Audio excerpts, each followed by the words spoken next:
hindi mapipigilan ng basketballistang si Richie Rivero ang pagpalag sa mga taong patuloy na nagnenega sa kanya at sa karelasyon niyang si Liren May Bautista. Magpasa hanggang ngayon kasi ay kinukundina ng netizens ang magjowa dahil matapos ang pagdi-deny noon ukol sa kanilang relasyon ay tuluyan na ngang umamin ang dalawa.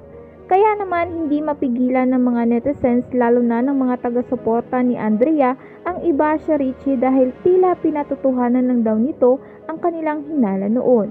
Maging ang isa sa mga best friend ni Andrea ay nadamay na rin sa issue matapos sagutin ng basketballista ang kanyang tweet. Say ni Richie, puro tweet Bia, gusto mo maglabasan tayo ng labada? Tara sabihan tayo kung sino talaga kumakabit. Hingi ka lifeline para may bala ka bago ka mag-reply publicly for your publicity. Sayang pakikialam mo kung di ka kasama sa headline. Sa episode ng Marites University ay ibinahagi ni DJ Jaiho ang mga mensaheng ipinadala sa kanya ng binata. Paglilinaw ni Richie, hindi kailanman naging third party si Liren. Hindi ko naman siya pipigilan kung gusto niyang sumawsaw at hindi sila makamove on sa hindi ko pakikipagbalikan sa kaibigan niya pero doon lang tayo sa totoo. Hindi third party si Liren, alam niya yan. Huwag silang pa-clickbait para makuha ang simpatsya ng tao at sirain kami. Dinipinsahan rin niya ang sarili ukol sa kanyang naging pagsagot sa isa sa mga kaibigan ni Andrea. Anya, ilang beses na raw silang nag-break ni Andrea early this year at magulo na talaga ang kanilang relasyon.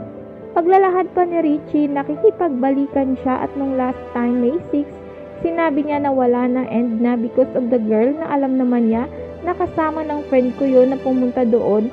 So paanong overlap, Jai? Dagdag pa niya, hindi naman ako nagsalita ng mga nakakasama at nakakausap niya sa bar. Pumunta siya sa kondo ko ng madaling araw ilang beses for what? Para makipagbalikan? Nag-yes ba ako? Hindi kasi ayoko na at sinabi ko yun sa kanya ng paulit-ulit. So I am the bad person here for not publicly telling everyone that I am single. Sinabi rin ni Richie na pinakiusapan siya ni Andrea na huwag munang sabihin ang kanilang paghihiwalay para pangalagaan ang image nito. Dagdag pa niya, kaya naman daw niyang ikwento kung anuman ang pangit na naranasan niya sa kanilang relasyon, ngunit pinili raw niyang manahimik bilang respeto sa kanilang pinagsamahan. Samantala, wala pang reaksyon si Andrea hinggil sa sinabi ng dating kasintahan.